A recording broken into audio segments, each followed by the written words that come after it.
Hi there, Andrew Bell, and quite a few interesting pieces of news for you today. I will provide those as we look over this spectacular home at 1A Yacht Street, Southport. A one of a kind here on the Gold Coast, beyond question. What an impressive home, and I'm sure you'll agree as you wander through. It's a Hampton-style masterpiece located in one of the most sought-after enclaves on the entire Gold Coast, with blue-chip main river position. Our owner has committed elsewhere and needs this property sold on or before auction day. The home is over 970 square metres with a 20-metre frontage to a wide section of main river with stunning views back into the city. At night, the views are just breathtaking.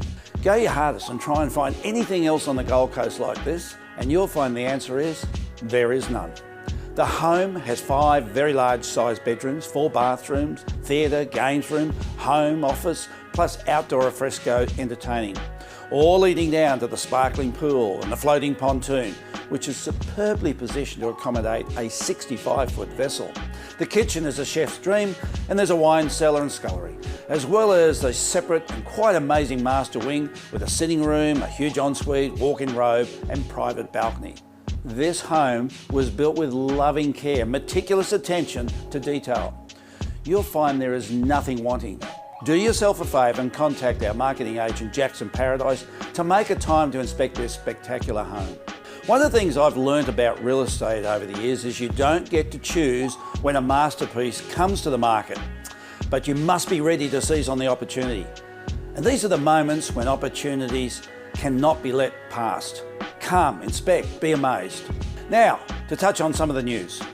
Well, it's great to see our rating agencies have again confirmed Australia's AAA rating, making us one of only 11 countries in the entire world with such a high rating. Whilst our politicians have just finished pointing out many of the shortcomings in our economy, we should remember that we have one of the better economies in the entire world, and something we should be proud of and enjoy. I've shared with you over many years the key drivers of real estate: GDP, unemployment, interest rates, population growth, housing affordability, and the ever-changing balance between supply and demand. Well, I don't think it's any news to anyone that the demand for real estate eased over the past 18 months. That was partly caused by the credit squeeze of 2018, where investment buyers were almost completely blocked out of the marketplace due to their inability to get finance. For home buyers, the criteria to get a loan was also so tough that it squashed many people even having a demand to buy.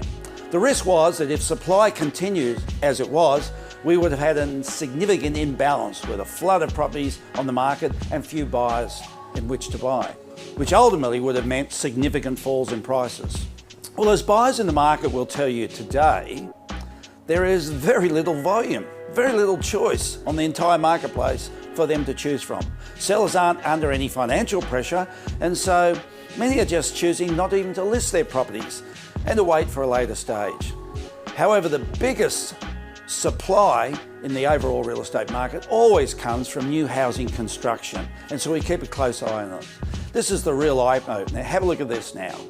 Construction has fallen sharply and will be down 30% from its peak construction levels, dropping down to about 131,000 new starts this year. This huge drop in construction is likely to be with us for at least another 2 years, according to BIS Oxford Economics. The pullback in new home construction will be greater than the average 25% decline seen across the past 9 construction downturns since the mid-1970s. This certainly means that we will have less supply of new homes, which means it drives buyers back into the resale market. Those most recent official figures also show a 16.3% decline in new starts in just the 3 months to December past. So this is really raw figures. We can see that the balance of supply and demand is starting to give signals of an undersupply developing, and that will be exacerbated now that finance is starting to flow again, and with the spring season coming along very shortly, where traditionally we see a significant upswing in the number of buyers in the marketplace. Well, now the election is over. It removes 2 of the issues that were putting a real brake on the real estate market over the past 6 or so months. The first was the actual election itself, where people wanted to wait and see what the outcome would be, and if there was any significant policies that would affect them personally, whether it was one way or the other. The second was that if Mr Shorten had been elected, negative gearing was to be removed. And there were significant concerns about that particular effect and how it might have flowed into real estate, where there was even prediction of prices falling by 15%.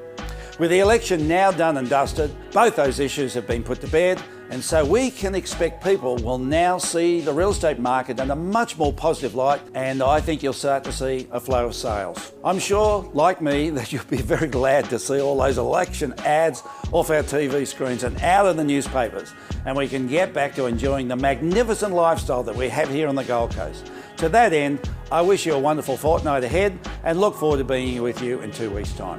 Stay safe, be kind to one another.